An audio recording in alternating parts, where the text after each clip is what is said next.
We're live, fam. We are live. We are live. We are live, everybody.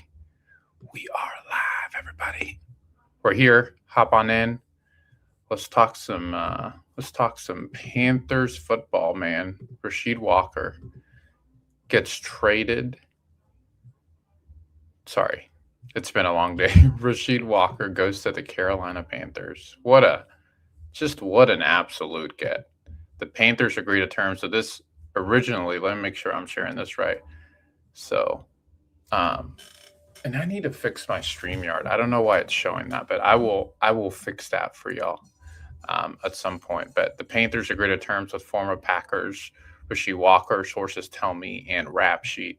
That happened. What a get by Dan Morgan. There's a lot that I want to share about this because I think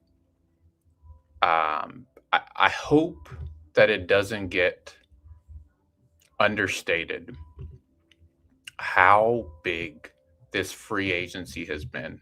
How big this free agency has been for Dan Morgan, for Brandon Tillis, Seth Wolder from ESPN, who does like all of the grades for the Panthers, right? Like he does. I mean, he does all the grades for not the Panthers. He does all the grades for ESPN, and what he said is probably the most shocking price of a free agency thus far. That's what he said. That's what he said. Probably the most shocking price of a free agency thus far. And I think I kind of agree. He was supposed to get, there was another one too, if I can find it. Let me see if I can find it. There was another one that I thought was really, really telling that essentially said, where are we at? Where are we at? Where are we at? Where are we at, fam? Where are we at? Where are we at? Where are we at, fam? Share this tab instead. Let's do that.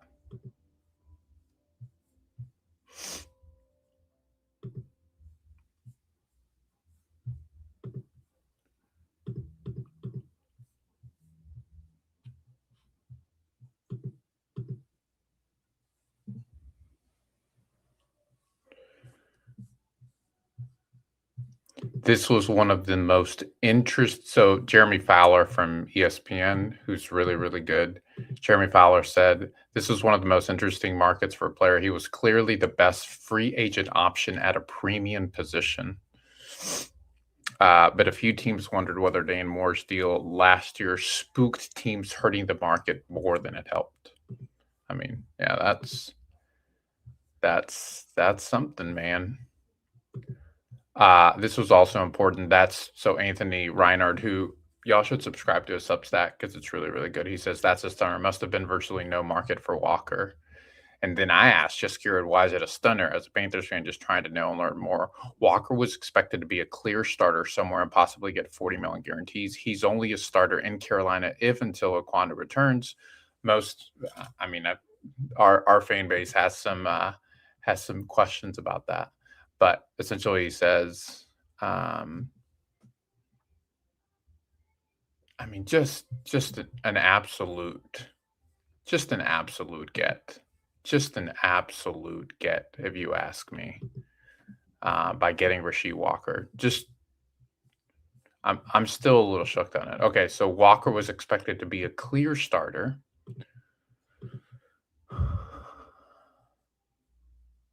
Somewhere possibly. So they're essentially saying, some of these guys are essentially saying that he was supposed to get $40 million guaranteed. That's how good he was last year. They were expecting for him to get $40 million guaranteed, and he only goes for $10 million. It's crazy. It's just crazy. It's crazy how little he goes for, right? Like that's what's surprising to me about all this. Just an unbelievable get. I mean, just an unbelievable get. It's insane. It's absolutely insane. I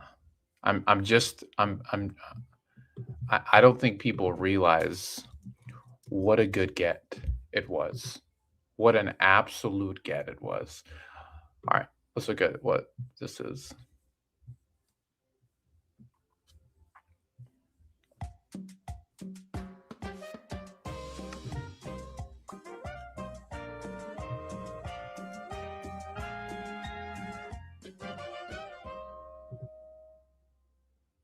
NFC South, let's get to the Panthers because I think it's safe to say they have had the most eventful free agency thus far. It's a ton of work that really never stops. We're evaluating everybody in the league throughout the year, so it's a continuous process of just evaluating everybody and then identifying the guys we think will help us the most. The cool thing about it is you know that you're building your team, and it's very exciting, and everybody's trying to make their team the best it could be. Looking at the inside linebacker position, we need to get some more playmakers, some more toughness, more football intelligence, more range to make plays and cover up the field. I think a lot of it just starts with just clear communication of the coaches and us going back and forth on what they feel they need. So inside backers? Inside backers, I think we need a alpha green dot.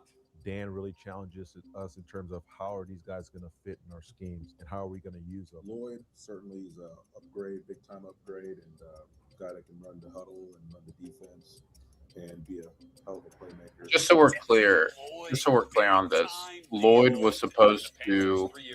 Hold on, you just got a notification from Mike. Hey. Feels good out here. Yeah, so Lloyd was supposed to get 18 to 19 million dollars. That's crazy. Honestly, I mean, Carolina was really always that team, to be honest. So it wasn't as much of a surprise. It was more so like, we're doing this. Like, I was ready. Extremely athletic. Anything that you are looking for that position in terms of he runs very fast, he jumps really high, he's got explosion, he's got quickness. He's got all the physical attributes. 4 quarters! They gotta deal with us! 4 quarters, man! Dominate your matchup! Talk about the captain of the defense. He's going to be running the huddle. It starts right now! Believe it!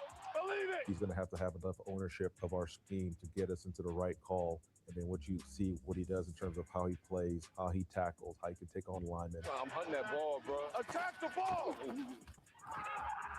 Our run game is going to be enhanced by how he's going to play downhill. He can be disruptive as a blitzer, and he can make plays in coverage. I think everybody's going to talk about the 99-yard return. Ball's intercepted! The ball is picked off! Are you kidding me? Devin Lloyd bringing it back again! Touchdown! Touchdown! Touchdown! Devin Lloyd with the length of the field! Little did I know he'd be on our team when we were watching that play in person. Hey, man. That was a long way. You're getting a guy that brings a ton of value on every down. The guy that kind of really embodies everything we want in the green dot guy. Just toughness, competitiveness, very smart, leadership capability, and a guy that just has a natural presence to him.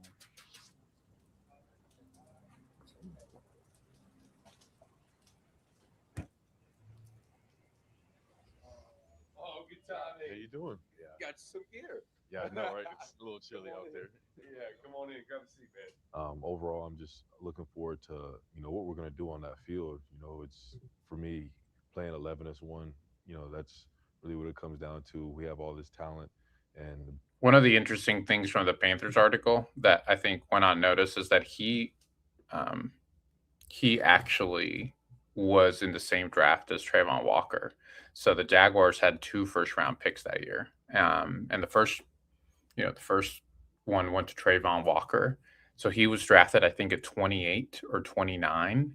So pretty interesting that's what happened there.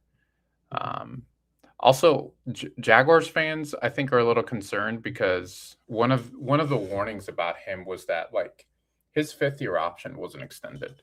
So I mean that's telling. It doesn't really freak me out, but I mean it is important to note. It is important to note that his 3rd-year option was not extended, or his 5th-year option. the biggest thing is for us to come together and to all be on the same page. And I know that when we do that, it's gonna be really special.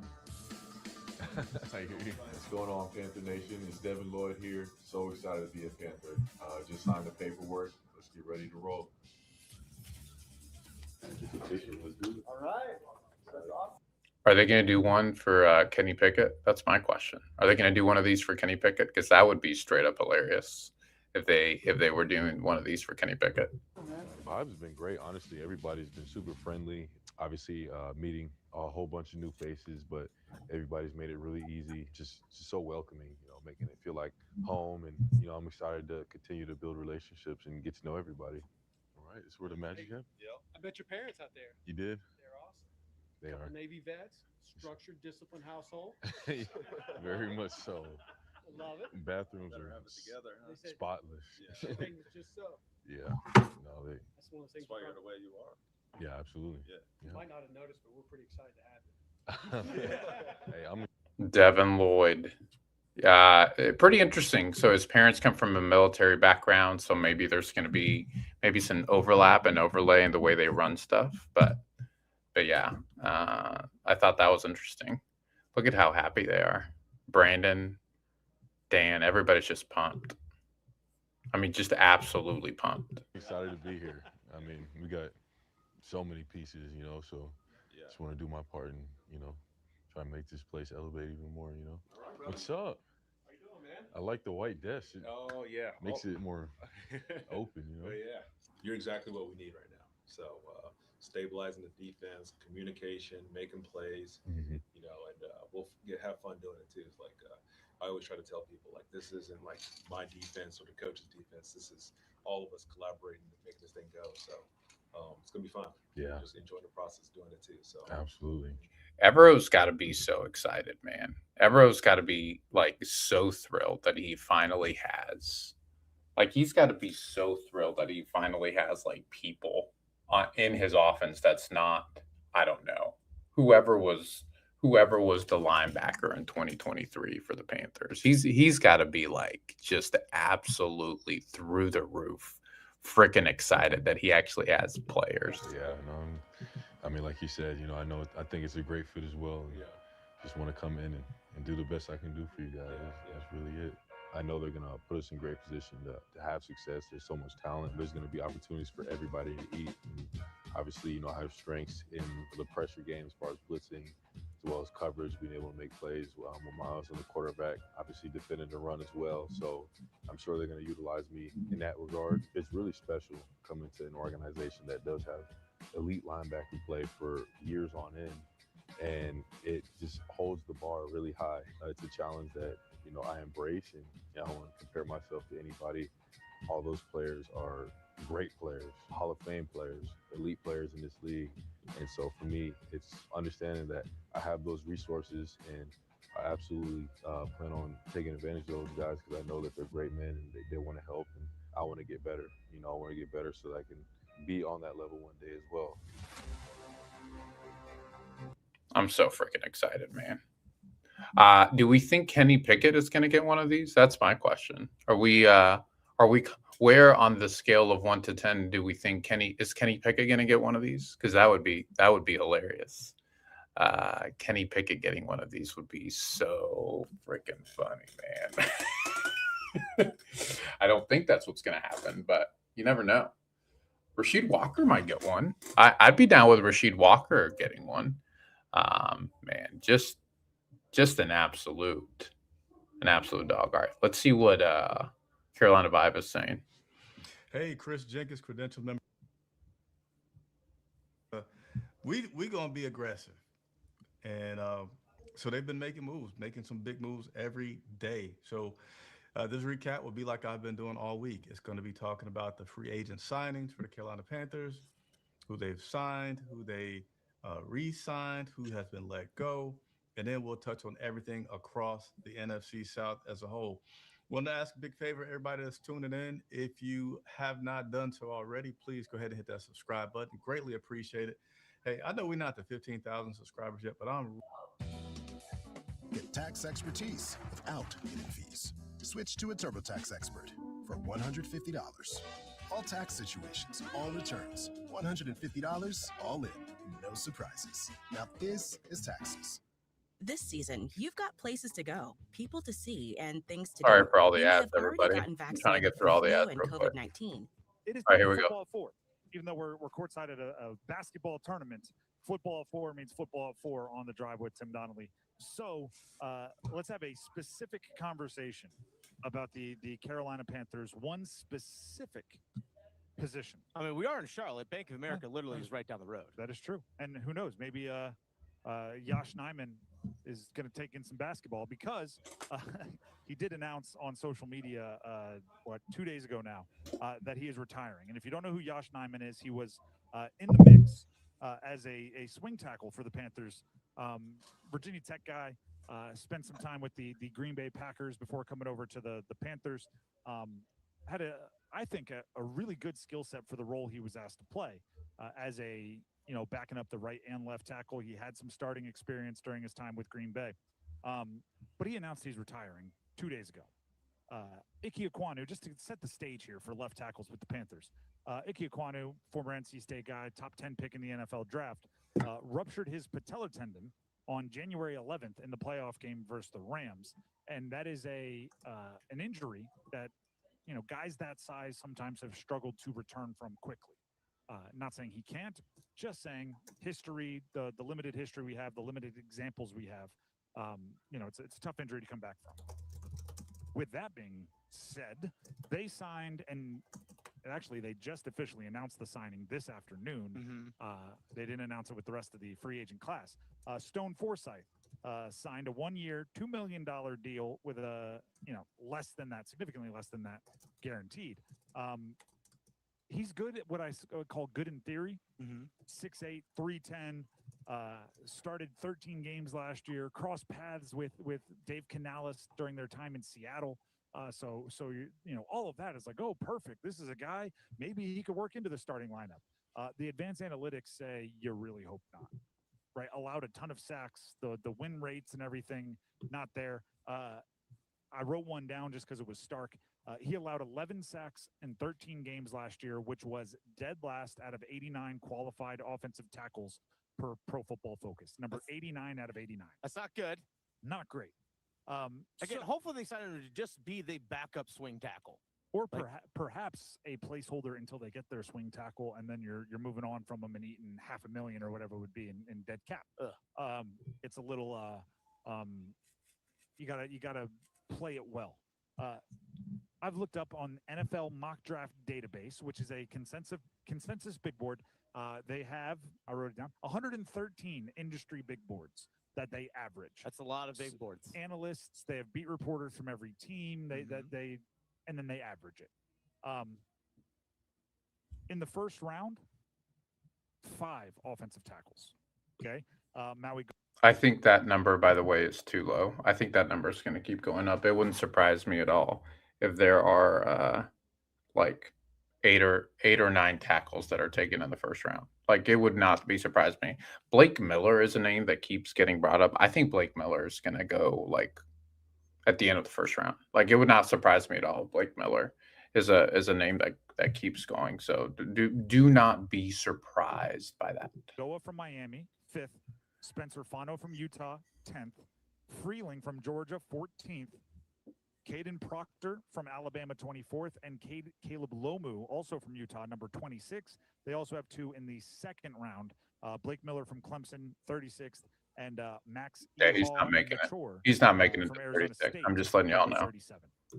They're going to go way earlier. This is where, you left tackle isn't somewhere to be like, and if we don't get one, that's okay. Right. Perhaps, you think, hey, if we don't get the depth at safety we need, we could always kick a veteran corner inside. You know what? If we don't get a tight end that we love, we could run more 4 wide receiver sets. There is none of that for left tackle, right? There is no, well, if you don't get a left tackle that's good enough, we can hide it. It's a guy who is on an island against some of the best edge rushers in the league, protecting your number one asset being your quarterback and your ability to pass the football.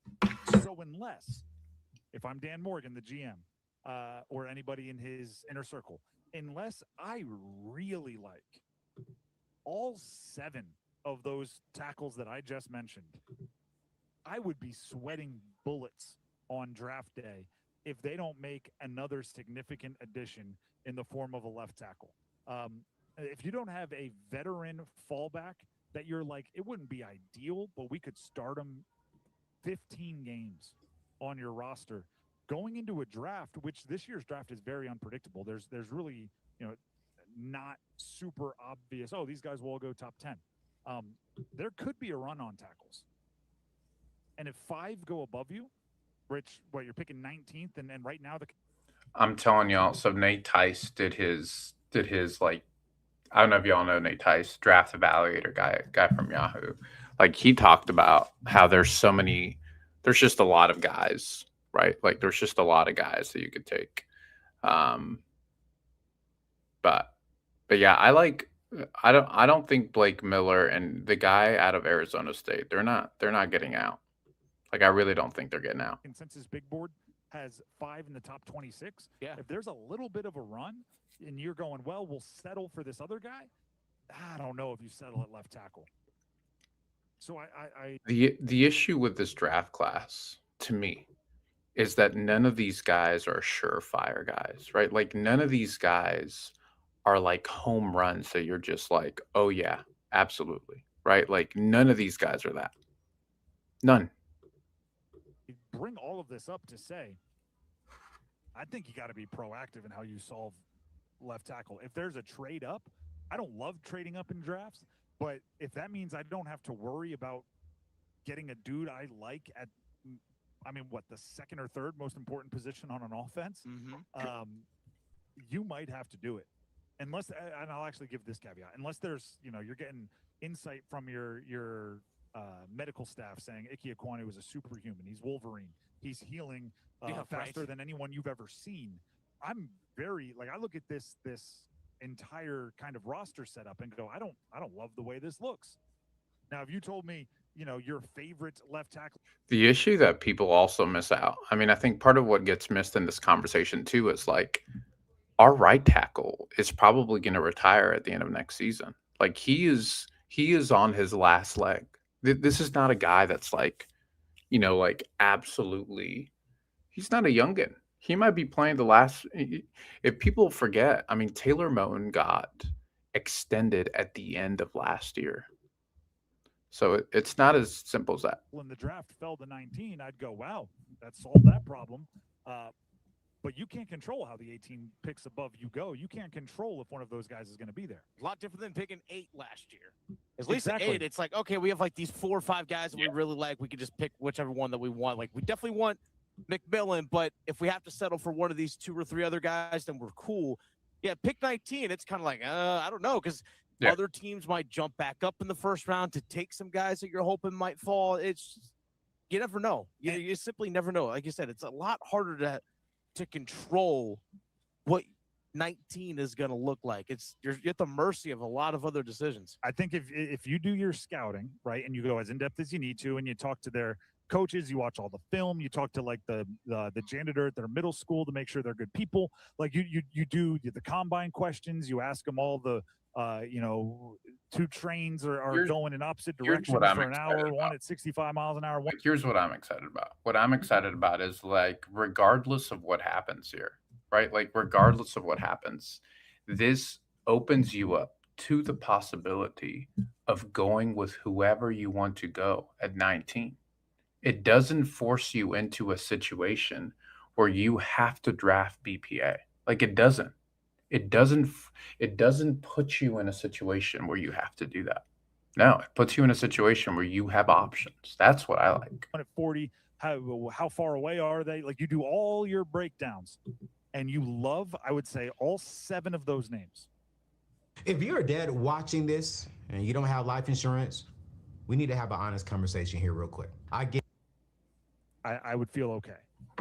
But if there's one where you're like, we just don't want to get left with that one. Or if there's 2 where you're like, as long as we get one of these 5, I would be very, very nervous. Because, let's be real. Bryce Young, he's mobile, which is important, and that helps. He's not the biggest dude in the world. No. And I think he's at his best when he's throwing in rhythm, when he can step up into throws, when he has a pocket to work with. And also when you have an effective running game, which obviously left tackle has a lot to do with that as well. So Stone Forsythe, the more I researched, the less I was like, oh, he could be a stopgap. If he has to start for a month, that's okay. more I'm like, if he's out there for anything but like field goal block, field goal protection, I should say, I'm going to be pretty nervous. And I don't see anyone else on the roster unless you're moving Moten over to left and trying to finagle your way through the right. Yeah, I don't think that happens. I mean, I don't know if there's a better option than that. Like you start to get to the point where you cycle back, right? You know, when you open the fridge, oh yeah, and you go, nah, nothing I'm hungry for. You close it, you go open the pantry, nothing I'm hungry for, and then you go back to the fridge just with lower standards. All right, you know what? Then I will go with that. Yeah, like you're gonna cheese stick. All right, let's go. You're gonna go there with left tackle, where you're like, I don't want to move Moten over there. I don't like that one. So then you're going to go over to your bench and you're going to go Stone Forsythe. That doesn't hit either. You go back to Moten with lower standards. Like, all right, I guess we're going, that you're at that point unless you solve it in the draft or you solve it in free agency. So, we went into the offseason with edge rusher. With the free agent additions that they made, that they double dip offensive line in the first 3 rounds. But Max, go ahead and hit the breaking news. Fire the breaking news. This timing could not be better. Let's go. The Panthers have agreed to terms with offensive tackle Rasheed Walker on a 1-year deal per Ian Rappaport and Tom. Were they live when this happened? Were they literally live as this happened? That's hilarious. Oh my God, that's hilarious. Of the NFL Network. See, we solved it. I mean, that is. We literally just solved it. Oh my God, that's so good. Look at us. That's so good. I promise you, we did not have that. I was wondering why they were, or anything. I was wondering why they were talking about it. I was wondering why they were talking about it as it was happening, and then I was like, oh, it just literally broke. That's hilarious. Solved it in the timing. I believe. As we look here, I think it was a cap cut, wasn't he? Yes. Okay. Perfect. This is the player who I'm thinking of. Yeah. As obviously the Stone Forsythe situation showed, like it's really hard to know. I was wondering why they were so chill. I was like, guys, we got the player we wanted to get. Like, what's the big deal? Yeah, that's very, very funny. Oh my God, that's so good. How good an offensive tackle is. Looking at the the measurables and just the history, right? It takes a deeper dive, but ESPN put out a list of the top 100 players available at the beginning. This is what I tweeted out about the guys that they were liking for this position. By the way, this free agency period. So the top 100 free agents: number 1, Trey Hendrickson. Number 2, Tyler Linderbaum. Number 3, Jalen Phillips. These are guys that broke the bank, nearly $30 million a year for all of them. Alec Pierce broke the bank, number 4. Number 5 is Rasheed Walker, offensive tackle out of Green Bay. He is entering his age 26 season. I'll read you the blurb. Walker's pass block win rate is 93.8%. I'll take it. That ranks 11th among the 68 qualifying offensive tackles. Sold. Technique could still improve. He lacks a strong anchor, but he has the footwork and mobility to match the speed of edge rushers. At a premium position, Walker will see heavy interest in free agency. Now, the fact that he signed this late on a 1-year deal, maybe they overestimated his market a bit there. Yeah. But if everyone else is overestimating a market and the Panthers can move in and get a discount on a 1-year deal, that gives Icky enough time to get help. I like you can figure out what you want to do. And props on Dan Morgan recognizing the market, saying, "Hey, you know what? We can go get this guy if it is." Just so we're clear on how good a deal this was. He was slotted to get $40 million. $40 million guaranteed. And according to Jeremy Fowler, the market just kind of dried up because people didn't want to overpay for a tackle. But he was slotted to make $40 million. Just for just a year? Why not? Why not? That's perfect. I like it. Fine. Done. Yep. You address the need. And Dan Morgan found the value in it too. Chef Boyard, Dan Morgan. Chef Boyardee. D for Dan Morgan. He is cooking this offseason, Tim. We haven't even got to the draft. Well, we'll have this conversation maybe more so another day. The roster, I don't want to say complete, nearly complete enough. Yeah. That you can truly go best player available at every pick in the draft. Yes. You don't have to worry about filling gaps. You have your center, you have your left tackle, you have your off-ball backer, you have your edge rusher. If you're comfortable, which you probably should be as a at least a temporary solution. If you're comfortable with like a Lathan Ransom playing more safety minutes after being a mid-round pick last year, there is no dire need now going into the NFL draft. There is no hey, if this player doesn't fall to us, we're messed over, the way I just described you would feel if one of your good tackles, one of your favorite tackles, didn't fall to you at 19. So credit to the Panthers, and thank you for waiting until 4:14 to make that known, so we could get our entire conversation in before you made it all stale. So yeah, we solved it. See, there it is. Done. There it is. Done. Where's We the solved Staples button? That was easy. Just smack that bad. Nailed boy. it. Genuinely hilarious that broke as they were doing that. Like that's genuinely very, very, very, very, very funny to me. Oh my god. That's very funny.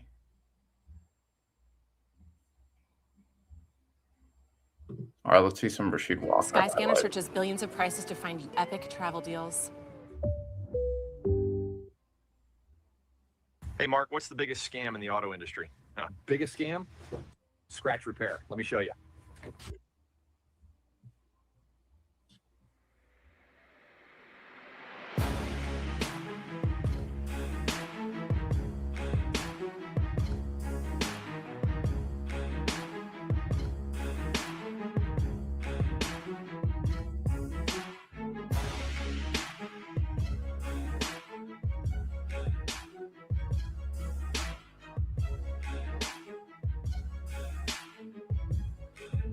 Looks pretty good to me.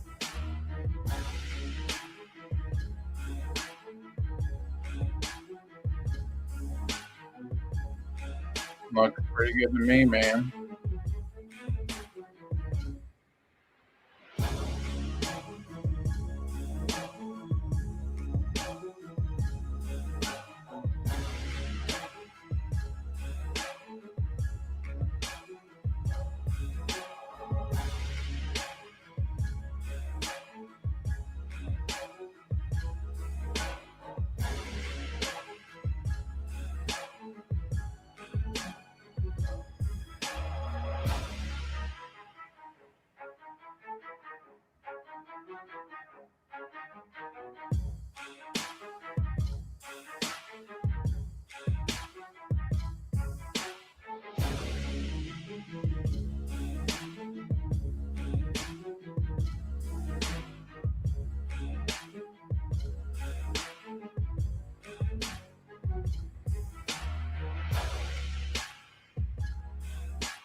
That's great.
Welcome to the Bootleg Football Podcast. I'm Brett Coleman. That's EJ Snipe. They did bring in super high impact players, in particular, Jalen Phillips, 4 years, $120 million AAV. I don't know what the exact contract structure is as far as cash flow and, you know, how many quote unquote real years it is. What's the guarantees? When is it paid? I don't know all that information yet. It's a fresh contract. But that to me seemed like a very reasonable deal. I happen to be a big Jalen Phillips fan. He was the most consistently productive edge rusher in Philly last year. They only acquired him for a 3rd round pick. They let him walk. They're about to get a 3rd round comp pick back for him because of that.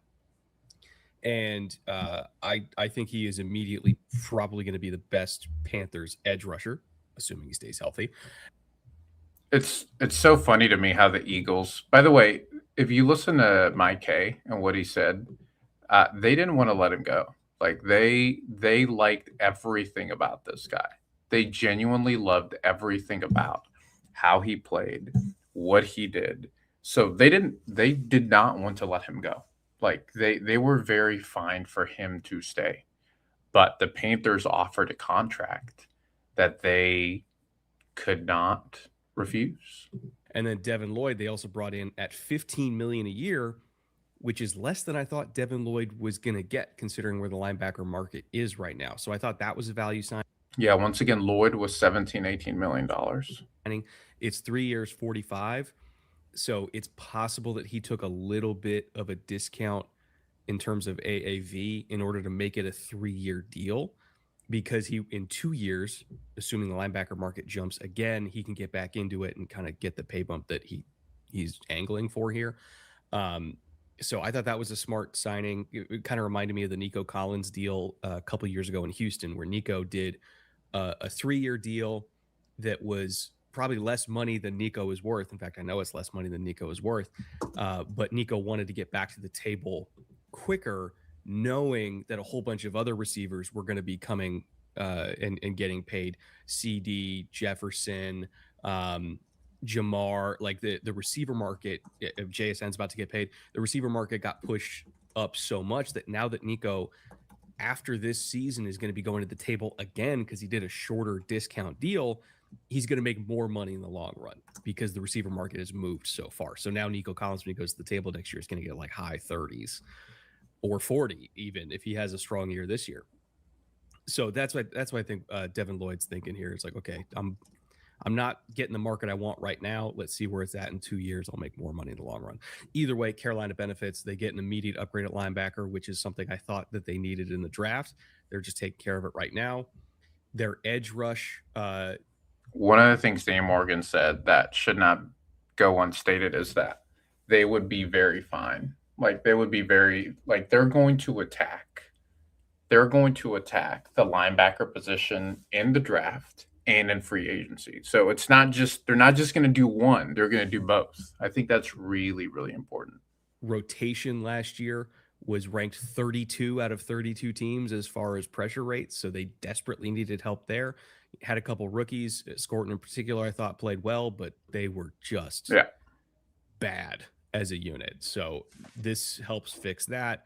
Kenny Pickett they brought in as the backup. Luke Fortner they brought in to kind of round out the interior rotation, and I have a bold statement to make, and I'm not just saying that because my account is a Panthers account, because I just don't follow the Panthers. I'm a fan of the game. I mean, the Panthers are my team, and it's the thing I talk the most about. But like, I think the Panthers have had the best draft free agency combination of any team. Name me another team that had a better draft to free agency combination. Dan Morgan hit on every draft pick. I guess there's questions about Jimmy Horn, and that's fair. He hit on every draft pick, and he hit on every free agent.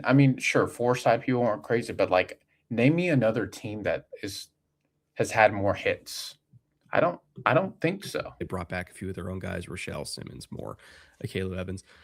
Again, not a as high a volume of guys that the Jets brought in, but the impact of just taking those needs off the board for them, I think is huge. And stretching over the last 2 years, this has been a consistent theme with the Panthers in terms of their last two free agencies. You're looking at safety, linebacker, edge, defensive tackle. It's Merrick, Lloyd, Phillips, Treshaun Wharton, and Bobby Brown III. So over the last two free agencies, Dan Morgan has poured money into the defense, knowing full well they had to bring that side of the ball up. Now, they haven't stopped on offense. You mentioned some of those guys as well. But when you look at it as sort of a sum total effort, and again, I think it's always very interesting. Dan Morgan, former linebacker himself, back with a team that he played for, knows full well the impact of the position, and goes out and says, hey, having a guy that can be our green dot signal caller in the middle, having a guy that can make plays against the run and the pass is important. It's going to be a force multiplier. This is why we're paying the money for Devin Lloyd. Goes out and gets on, arguably the top inside linebacker in this year's free agency, and could go get another good one in a deep inside linebacker class in the draft if he needs to sort of future-proof that position. But this is the shotgun approach over the last 2 years for Carolina with defense. We are not going to take one swing and hope that it works out. We're not just going to pay Jalen Phillips and go, hey, you're going to fix everything. We're going to do it at all three levels of the defense. We're going to keep doing it until we get to where we feel like we can win this division every year, or at least compete for that, because that's where we need to start. Obviously, there's a bunch of other teams that we could have highlighted in this section. And believe me, we will get to you. That's what Summer Series is for. We go through every single team. You all get your own dedicated episodes this summer. It's going to be happening in a few months. So if we didn't talk about you guys today. What a get. What an absolute get, man. What an absolute get. All right. TaxAct doesn't care which tax filing software you've used in the past. Let's get them over with. New Old Spice Cosmic Quest 24/7 freshness makes me want to be Mario. Yeah.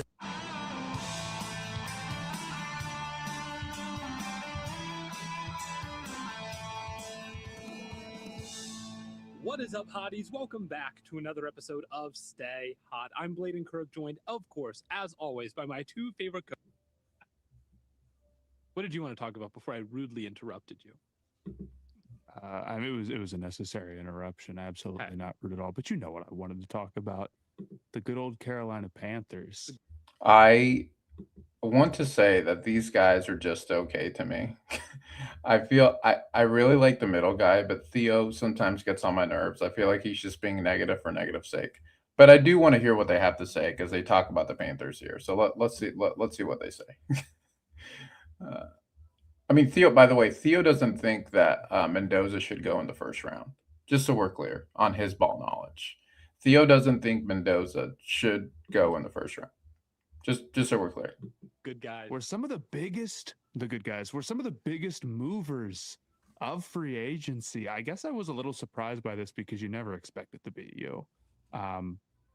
You hope it's you, but you never expect it to be. They didn't have like a ton of money either. And there wasn't like a ton of noise that they were going to go be super aggressive.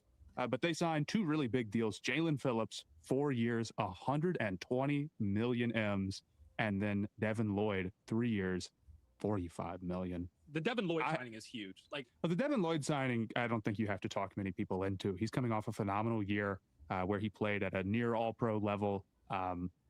And was super well-rounded, right? You know, great in pass coverage, made a bunch of splash plays, really good as a blitzer, can defend the run like all around. The Panthers off-ball linebackers were banged up last year, but also in general were one of the weakest parts of the team. And frankly, like the total cost to bring him in ended up being way lower than I think anybody would have expected at just $15 million a year, and kind of like surprisingly close to a lot of dudes who I don't think were nearly as complete of players last year, like Quay Walker and Nakobe Dean. I know that's for the Raiders, but like they got pretty sizable deals too, pretty close to this. So I think Devin Lloyd going for whatever the AAV was, like not that much more than Quay Walker. That is surprising. That is, I mean, and we'll pull up the Daniel Jeremiah clip about the Panthers here in a second because he talks about why he thinks so, and I think we all know, right? Like we all know that they didn't want to miss out on Mel Williams. Everybody knows that it was like, yeah, we're not going to miss out on Mel Williams, right? I'm absolutely pumped. The Jalen Phillips deal is the one where you have to sit and think about it for a second. Phillips is a good player. He got a lot of pressures last year, right? He was 9th in total pressures. I think he was 6th in pass rush win rate. Like, shout out. He had a good season. He was 6th in pressures in 2022 also, I believe. So this was his second stint in the top 10. Right. Oh, but good point. $30 million a year is way more than people thought he was going to get. It's one of the highest contracts compared to expected contract of this free agency so far, and it's a lot of guaranteed money too. And while I think we can sit here and say for a fact that edge rusher was a big need for Carolina, and while I can talk myself into this by saying, Carolina basically had no shot with the pass rush they had last year. I mean, obviously they got to the playoffs and they had a chance against the Rams, but I mean, remember how that game ended, right? they came with Stafford on the final drive, and he just got to sit back there and pick them apart. And eventually that was going to come back to cost them. They were 30th in sacks. You can't live like that. You can't live with the edge rushers that they have. So if they didn't address it, essentially you would have to go into the next season saying, well, this will catch up with them and cost them, and there is no way around it, and there's almost no way for them to overcome it, especially if you don't really love the edge rushers in this class like I think I've gotten to the point of.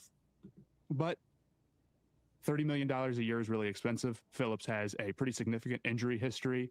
He is more of a pressure maker rather than a play finisher. He's never had double-digit sacks, and he's only an all-right run defender. He's also getting the 8th most money for an edge rusher, which is partially a boost from, he just recently signed a contract, of course, but it does put him into that like elite tier 1 range, and I just don't think he's quite had, that level of play. He's very good getting elite money. So it was expensive to solve their edge rusher issues. Personally, took me about 7 minutes to talk myself into it. But I couldn't talk myself into it until Devin Lloyd signed. Like when Jalen Phillips first signed the contract, I was like, I like Jalen Phillips a lot. It's just a bit too much without corresponding moves because, we saw the Rams march down the field on that final drive. But how much of a chance do the edge rushers really have when you can just pepper those hooks? Theo being okay with this is wild to me because I would not have thought that he would ever be okay with this.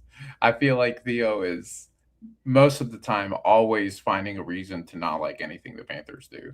So this is interesting. And no one's there to stop it or make a tackle.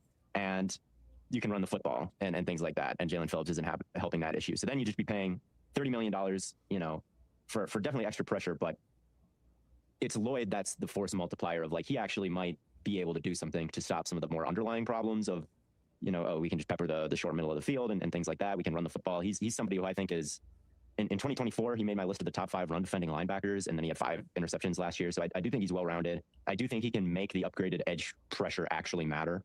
I think Phillips is still one of the most inefficient deals signed, but I do like Jalen Phillips. He's very, very technically refined, very good with his hands, good enough tools to be both a power rusher and somebody who gets around the edge like last year. He's a handful. And DJ Wonnum, one of the worst starters in the league, like probably spent more time on the ground last year than in the vicinity of a quarterback. So, man, it is spendy. I don't think it's a bidding war I would have won, especially considering Phillips' injury history. But I like the Lloyd deal enough, and he's making like so little money, like you said, Matt. Like Quay Walker just never had a season together, like and you're like, all right, that's not so bad. Exactly. That's where I started to talk myself into it more. 4 years, 120 for Devin Lloyd, and 3 years, 45 for Jalen Phillips. Look, I get that it was an overspend. I don't necessarily disagree with the fact that it was an overspend, but if you look at the other edge rushers like Owe and Mafe, like Cincinnati overpaid for Mafe, and the Commanders overpaid for Owe. Like every edge rusher available got overpaid. Every edge rusher available got overpaid. That's what happened. They all got overpaid. Then I'd be like, damn, Devin Lloyd got a crazy contract. Yeah, I mean, Warner was making $21 million a year. So I knew Lloyd wouldn't be that expensive because linebackers just aren't that expensive. But yeah, I think the Panthers ended up making out very well because, look, at the end of the day, the $30 million, it doesn't play on Sundays. Jalen Phillips does. At the end of the day, money is a material thing. And at the end of the day, Saquon Barkley played on Sundays for the Eagles, not $13 million. At the end of the day, Milton Williams played, not $106 million. Yeah, Tyler Linderbaum will be playing. Honestly, that's exactly what I'm thinking, because it's like the Milton Williams stuff. You're like, okay, well, $26 million is too much, and I know that this isn't how it works at all. But then you turn around, it's like, okay, well, Milton Williams. And by the way, there's a pattern here.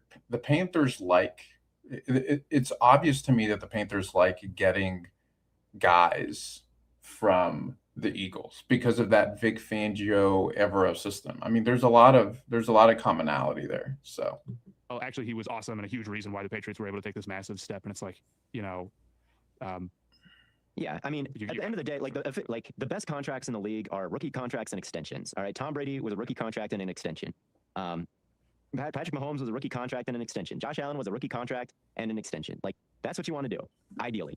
But you also got to spend your money on something. All right, you got $301 million to go play with. Rookies are cheap, so they could give me $301 million. I was hearing the Broncos sports radio guys in the morning talk about this. They're like, what do you think of the term? If you got better, if you didn't get better, you got worse. And they're like, of course, the Broncos have done a hell of a lot of nothing. So they're like, I don't really buy that. Look at the one trend between all the teams that have done nothing. They all won 11 games last year. They're like, I don't really buy that. I mean, a lot of times the best deal this time of year is the one you don't make, and like that's true, but like when the Chiefs sign K9 and you sign no one, like at the end of the day, the money isn't playing. K9 is playing. You got J.K. Dobbins back from injury, man. That's even better.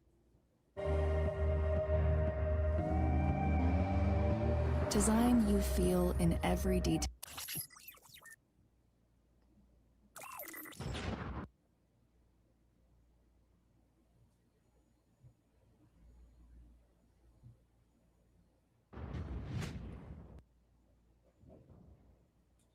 What's up, everybody? Welcome to Move the Sticks. DJ and Buck with you. Buck, have together and talk about the Max Crosby thing since that went down and then didn't go down. Your takeaway? Crazy. Just crazy because, like, having been in the league for so long, like, you kind of know a physical is a wink and a nod. Yeah. We like him, pass him through, or whatever. Because at this time, when you've been 6-7 years in the league, everyone has some kind of ailment that you're dealing with. Yeah. I mean, it was known what his injury was and what he was coming off of. And he's coming off of surgery. So this is on. I want to see what they have to say about the best available prospect. On the fly, where you're looking at these rosters now and seeing who's where and what they've done in free agency, how does that change or inform what they were going to do? So there's a couple guys that went ahead of where I would have them rated. Freeling being, I think he's going to be a benefactor in this thing, that he's going to end up going high. Morgan Freeling is going to go 6 to everything I've been hearing is that Freeling is going to go to what's it called? To Cleveland at 6. So that's what I think is going to happen. Higher. Thieneman is another one who is going to go a little higher than I have him rated. So I think those are two guys you can look at and say, okay, this process has been good for them in terms of how they perform through the process and in terms of needs and how it shapes up here in the top 15. Yeah, no, it's interesting because free agency certainly has an impact, and it can continue to kind of impact the dominoes as we get closer to the draft. But DJ, it's funny, like you talk about that one move, you talk about Monroe Freeland going a little sooner than expected. Yeah. It does reshape the way the rest of the first round plays out. And all it takes is one end of the draft where you have a lot of similarly rated players. Guys better be running through these exercises because draft night, draft weekend could be wild to watch. Yeah, no question. That's a good example of it right there of how things can change. But so I'm looking at the guys who I would have the highest rated that did not go in our top 14. The next highest rated guy would be Mekhi Lemon, who ran, at that pro day 4.53, which is fine for him. That's kind of who he is. I'm totally comfortable with that. But he would be the one player. Him and Venga would be my top two guys. And you're talking about a receiver who's going to be a slot receiver, and you're talking about an interior offensive lineman. So that's how those guys could get pushed down the board a little bit. And here's what we will say, because I know everyone gets excited about the 40 times after the buzz of the combine. But we've had this and we've done studies. These are the majority of the number one receivers that have success in the league. This is what they run. They're in that 4.50 to 4.55 range because the position is one where it's a craftsman.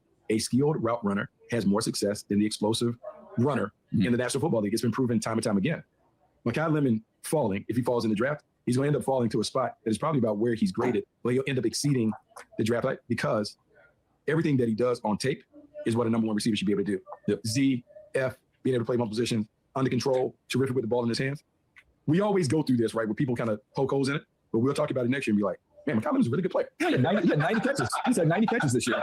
It doesn't seem like it was that hard. To me, those are the two guys. By the way, the two guys who don't necessarily match the ideal specs that people put on him are Bain and Lemon. And I would make a case that Bain is arguably the best defensive tape of anybody in the draft. You can make a case Lemon had the best offensive tape of anybody in the draft.